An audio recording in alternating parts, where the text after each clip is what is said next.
Hey guys, it's me, Basha, and today we're making dainty little rings with gemstones. I will show you two ring designs, one where the bezel is soldered on top of the ring shank and another where the bezel has an open back, so the ring shank is soldered to its sides. I'm going to use a square wire for this design. It's 1.2 millimeters. A round wire in the same size would also fit well. We'll need a fine silver bezel strip. Choose the size according to the height of your gemstone. More on that in a second. As a backplate, we will need a sterling silver sheet. This one is 0.6 millimeters thick. Now let's choose a gemstone. I have these lovely gems here and I think I will go for opals. This one for an open back bezel and this one for a closed one. I will start by forming two ring bands out of my square wire. There is several ways to do it, for example by measuring and cutting the wire accordingly to the size or simply by wrapping it around the mandrel. Today I will go for the second option. I'm wrapping my wire around the size smaller than the one I will go for, simply because the wire will expand a little and land on the larger size. I am not too worried about it being accurate right now, as I will cut and adjust it to the size in a moment.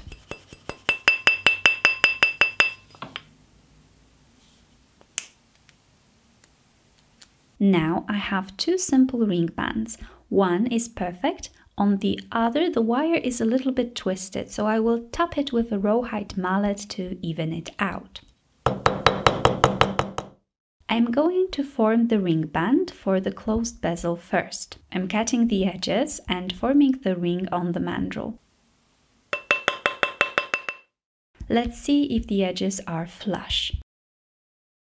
We need to file them down a bit until there are no gaps between them. Right now, the ring doesn't need to be perfectly round. We will shape it after soldering. I'm using a little bit of flux and a small piece of hard solder, heating up the ring evenly and trying not to put the flame directly on the metal to not overheat it.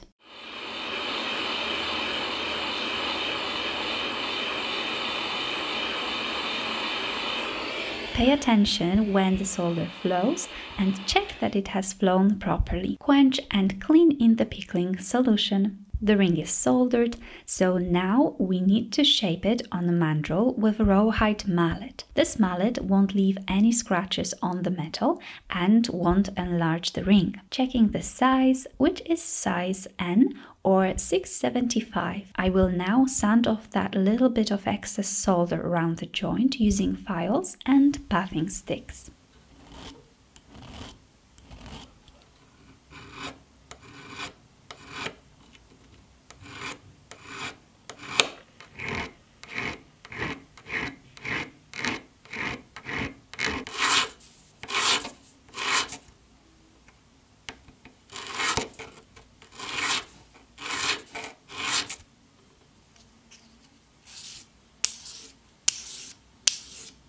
First ring is ready. I will shape the other one once the bezel is finished. Speaking of bezels, let's make them now. When making a bezel setting for a cabochon gemstone, you want the bezel wire to be just a bit taller than the cabochon, overlapping where the curve of the cabochon starts so that there's enough material to close it around the gem. Here I'm using a 3 mm fine silver bezel wire. It's soft and easy to wrap around my gemstone. I'm also using a piece of card with the sticky tape on it, which helps to keep a small gem in place. Cut the wire and check if the size of the bezel is correct. Use half-round pliers to help shape the bezel.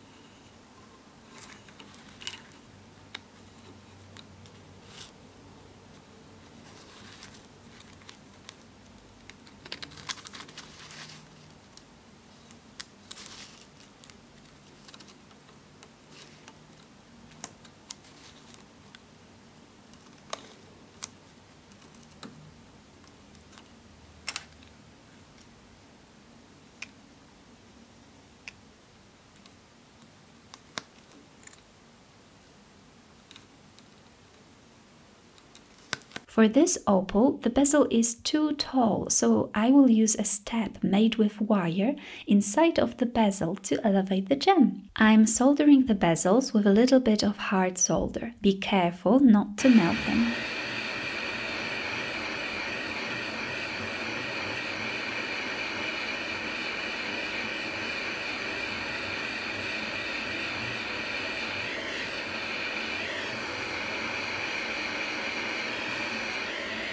Time to fit the bezels. I just spent an eternity trying to find the second opal.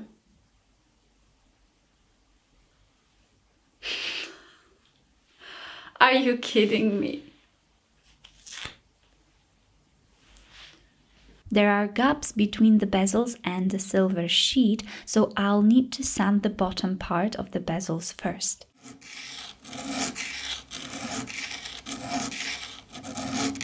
Before I solder the bezels, I will cut out the back plate for the open back bezel.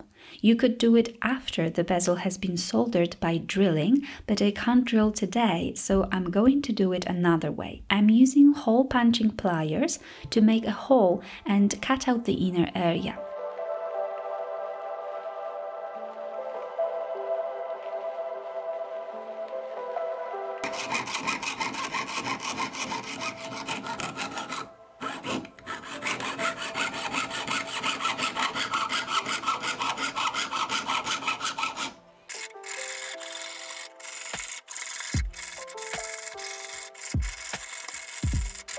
The cutout doesn't need to be perfect now, as I will enlarge it with my files after the bezel is soldered.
I am now sanding the bezel and removing excess material with a hand file cut 0.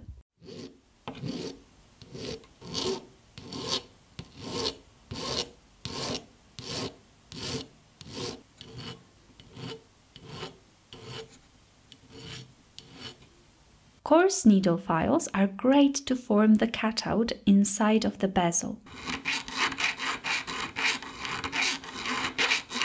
All done, nice and even. The gem fits inside very well. I sanded the second bezel as well, and now it's the time to fit the ring bands and solder them onto bezels. I am measuring how much I need to cut off of the ring band that will fit on the sides of the open back bezel.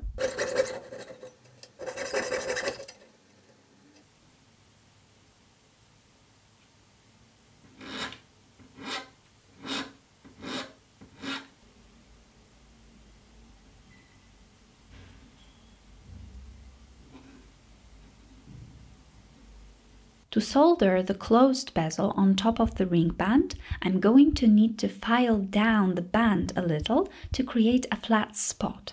I am going to solder both rings with bezels using hard solder paste. I'm heating up the tweezers first, otherwise they will act as a heat sink.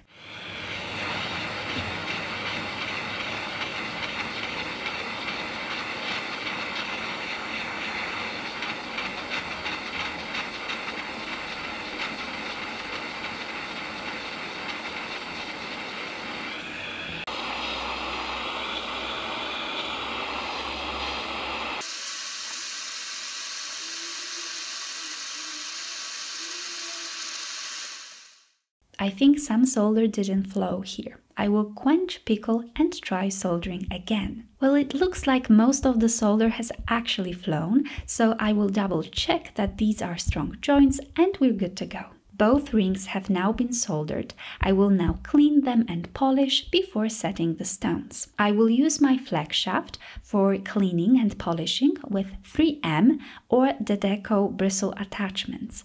I'm using white, red, blue, pink and green ones. I will repeat the whole process with each attachment.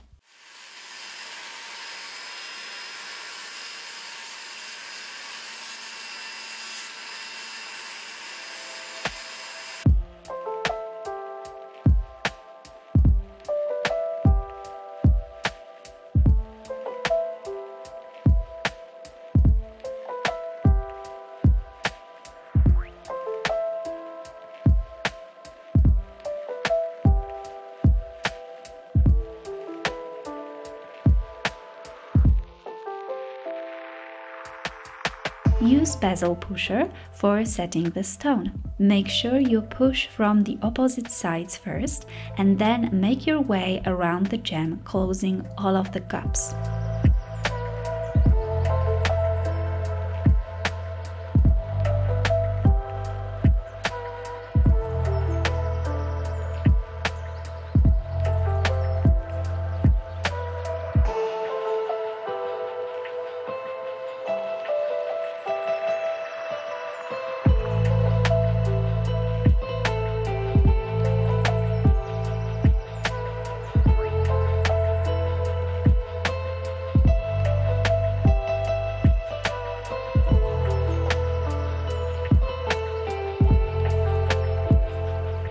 After that is done, burnish the bezel around the gem with burnisher.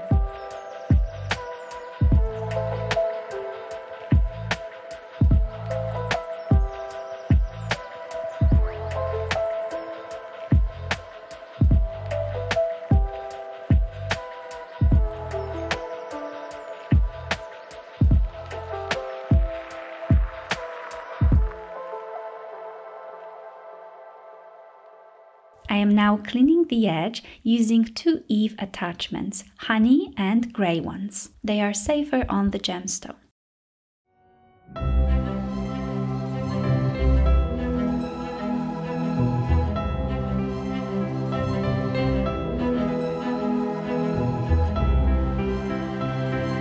After the final polish with a green attachment, all is done. The rings are ready. Are you going to try making a bezel with an open back for a ring? Thank you so much for watching today and huge thanks to my patrons. You guys rock.